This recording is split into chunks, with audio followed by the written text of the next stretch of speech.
Welcome, friends, to Ashish coaching classes.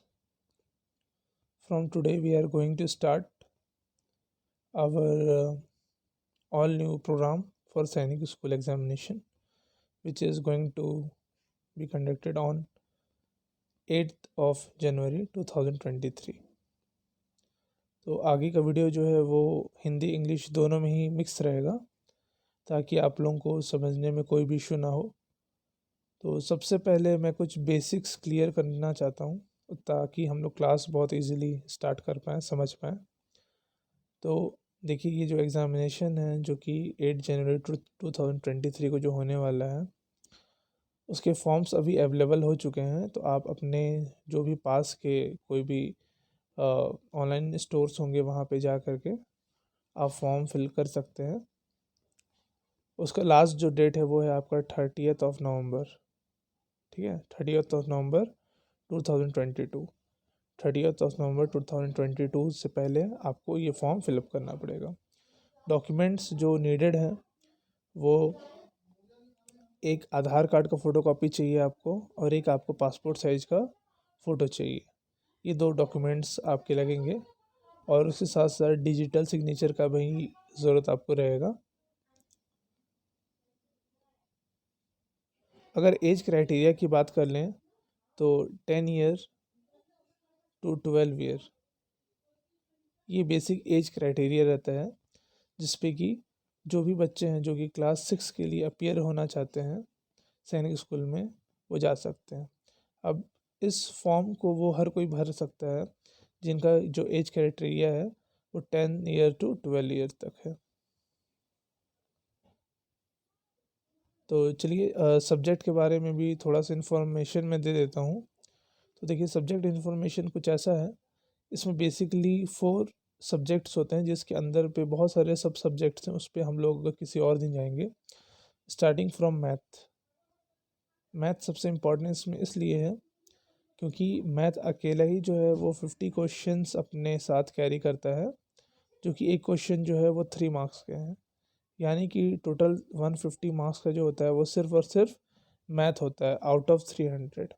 जो written exam होता है सैनिक स्कूल क्लास 6 के लिए वो 300 मार्क्स का होता है, जिसमें मैथ के 50 questions into 3 marks each is equal to 150 marks for math. Second subject की बात करें तो सेकंड सब्जेक्ट है आपका जीके। जीके के आपके 25 क्वेश्चंस होते हैं जो कि 2 मार्क्स ईच के होते हैं। अब ये 2 मार्क्स ईच वाले 25 क्वेश्चंस मिल करके 50 मार्क्स का टोटल जो आपके एग्जामिनेशन में जीके से क्वेश्चंस पूछे जाते हैं। अच्छा, इन जीके में most of the questions are from static GK only. ठीक है, तो उसके लिए कोई भी आपको बहुत ज़्यादा करंट अफेयर्स पे बहुत ज़्यादा फोकस करने की ज़रूरत नहीं है। आपको इंडिया के बारे में और बेसिक थोड़े बहुत जीके का नॉलेज होनी चाहिए, जैसे सोशल के बारे में, ज्योग्राफी, हिस्ट्री, और साइंस ले लें तो बेसिक फिजिक्स, केमिस्ट्री, ये सब चीज़ आपको थोड़ा बहुत मालूम होना चाहिए। तो ये जो जीके का जो सब्जेक्ट है उसी के अंदर में ही सारे आ जाएंगे आपके। सोशल के भी सब्जेक्ट्स आ जाएंगे, साइंस के भी सब्जेक्ट्स आ जाएंगे, एनवायरनमेंट के भी सब्जेक्ट्स आ जाएंगे, है ना। तो आपको किसी के लिए अलग अलग से पढ़ने का उसमें कोई भी ज़रूरत नहीं है। थर्ड, अगर हम लोग सब्जेक्ट की बात करें तो थर्ड सब्जेक्ट है आपका इंटेलिजेंस। इंटेलिजेंस को हम लोग रीजनिंग भी बोल सकते हैं। इसमें दोनों हैं, वर्बल है और नॉन वर्बल, दोनों ही आते हैं। अगर इनके हम मार्क्स की बात करें तो 25 क्वेश्चंस होते हैं, जो कि एक क्वेश्चन जो होता है आपका 2 मार्क्स का होता है। यानी कि टोटल जो है ये आपका 50 मार्क्स का भी जो होता है ये क्या होता है, रीजनिंग होता है। ठीक है, अब इसके बाद देखा जाए जो फोर्थ जो सब्जेक्ट है हमारा,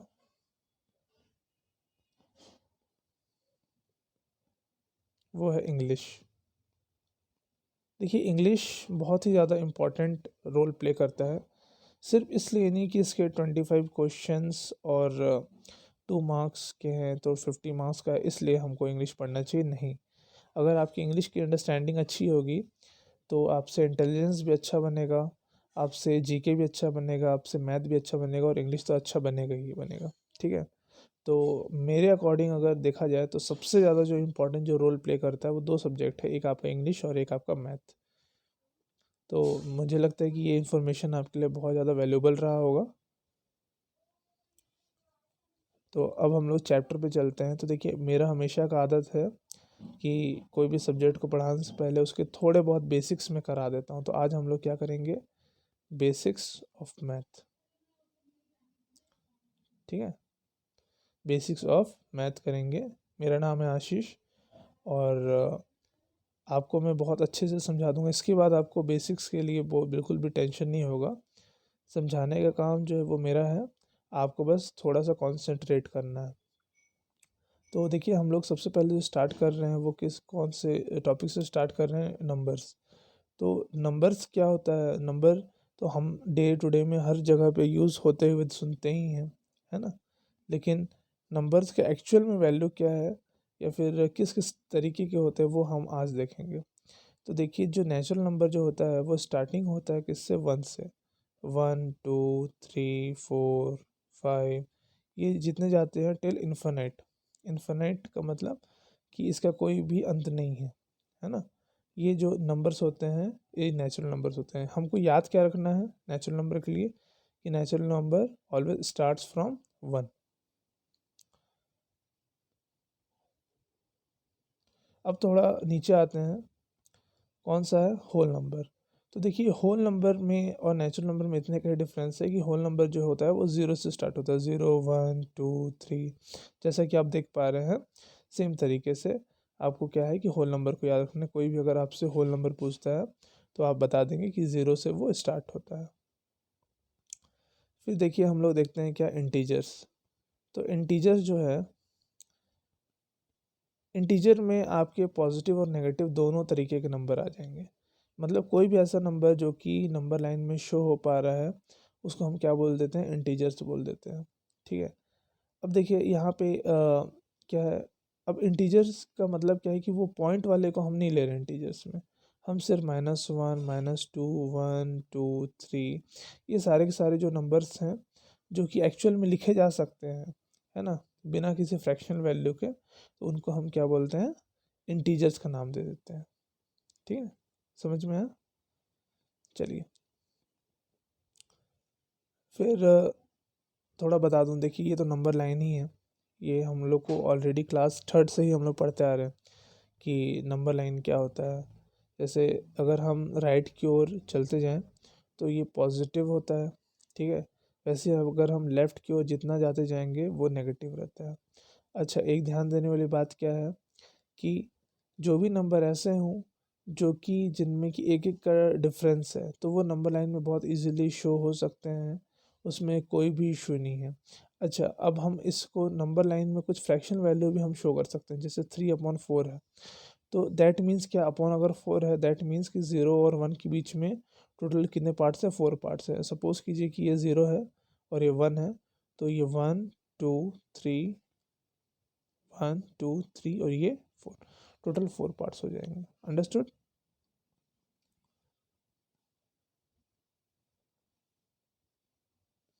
तो चलिए, इसके बाद हम लोग देखते हैं रैशनल नंबर्स।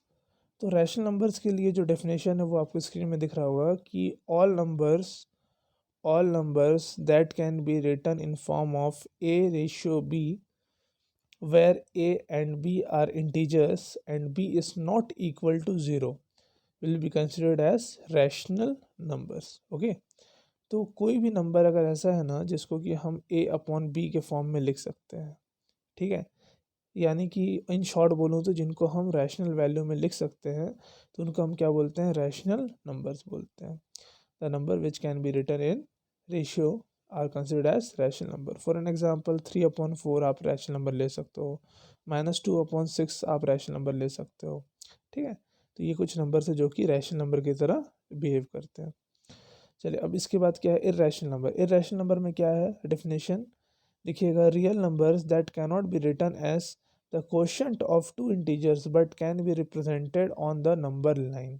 ठीक है, मतलब ऐसे नंबर जो कि क्वोशंट ऑफ दो नंबर के तरह वो प्रेजेंट तो नहीं हो सकते हैं लेकिन वो नंबर लाइन में रिप्रेजेंट किए जा सकते हैं। फॉर एन एग्जांपल क्या लिख सकते हैं, √2, ठीक है, या फिर 3√5। तो ये क्या है, ये आपके इरेशनल नंबर है ना।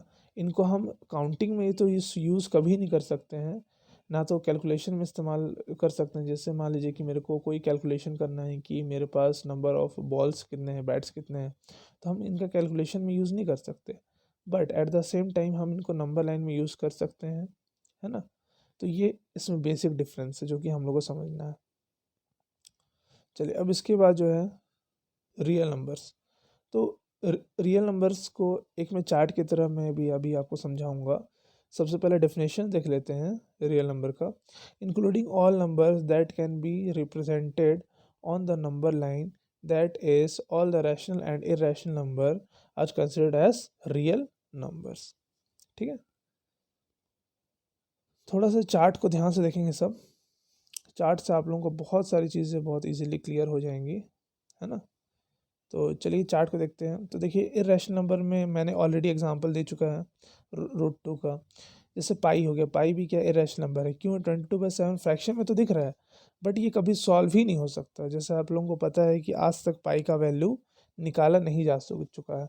अब बहुत लोग बोलेंगे सर लेकिन पाई का वैल्यू तो 3.14 होता है। हाँ होता है, बट ये सिर्फ एक जगह एक लास्ट नंबर नहीं है 4, इसके आगे भी बहुत से नंबर्स हैं, बहुत से नंबर्स, ठीक है, जो कि हम लोग को नहीं पता है। अगर पाई की एग्जैक्ट वैल्यू मालूम चल जाए तो बहुत सारे काम हमारे आसान हो सकते हैं। वहीं हम लोग रैशनल नंबर की ओर देखें तो रैशनल नंबर में देखिए क्या है। अब इसको थोड़ा सा ना पीछे से समझते हैं, ठीक है। देखिए जैसे मैं समझा रहा हूँ वैसे समझिए, आपको कभी भी कोई भी इशू नहीं रहेगा। देखिए हम बोल सकते हैं कि all natural numbers are whole numbers. क्या बोलेंगे?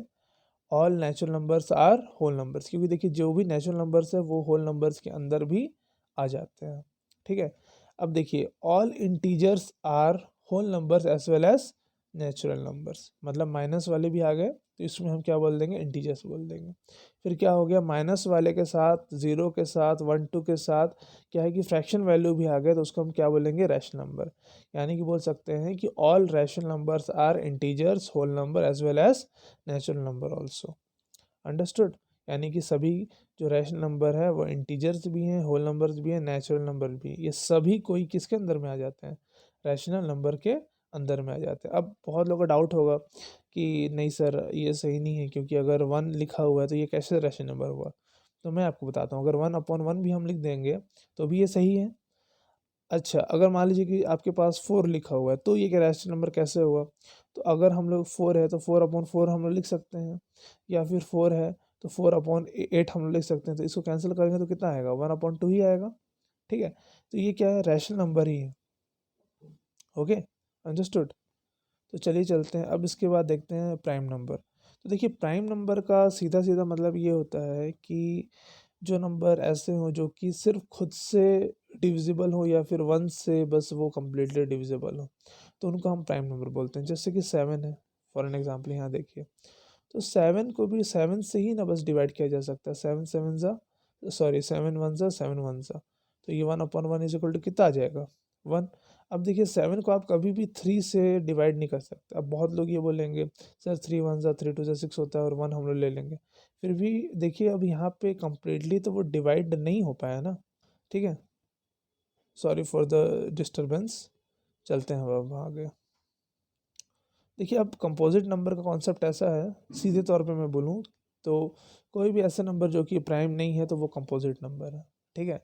आप टोटल जितने भी नंबर्स हैं उनमें से जितने भी ये प्राइम नंबर्स हैं उनको सब्ट्रैक्ट कर दीजिए, तो जो बचेंगे वो क्या होंगे? आपके कंपोजिट नंबर्स होंगे। अंडरस्टूड? चलिए अब थोड़ा सा मेरे को ये लगता है कि आज हम लोग क्या क्या चीज़ देखे हैं एक बार मैं फिर से बता दूं। कंपोजिट नंबर देखे हैं। कंपोजिट नंबर वो होते हैं जो कि प्राइम नंबर नहीं होते हैं, जिनकी कि एक या दो से ज़्यादा जो नंबर हैं उनसे डिवाइड किया जा सकता है। प्राइम नंबर जो होते हैं वो क्या होते हैं? जिनका कि जो डिवाइड है वो सिर्फ खुद से होगा या फिर वन से होगा। नेचुरल नंबर तो पता ही है 1 2 3, इस टाइप के होल नंबर में जीरो आ जाएगा। इंटीजर में 1 2 3 और ज़ीरो के साथ साथ माइनस वाले भी आ जाएंगे। रैशनल नंबर में आपके माइनस के साथ साथ फ्रैक्शन भी वैल्यूज भी आ जाएंगे। तो आई होप कि ये वीडियो आपको बहुत ज़्यादा हेल्पफुल लगा होगा। और भी इसके बाद बेसिक्स के और भी वीडियोस आने वाले हैं, बैक टू बैक सारे वीडियोस आएंगे, है ना। तो अगर आपको ये कंटेंट अच्छा लगा तो प्लीज़ इस वीडियो को लाइक कीजिए, और अगर आप चैनल पे नए हैं तो सब्सक्राइब करना बिल्कुल भी मत भूलिए। मैं और अच्छे अच्छे कंटेंट्स आपके लिए डेली प्रोवाइड करते रहूँगा, है ना। Thank you.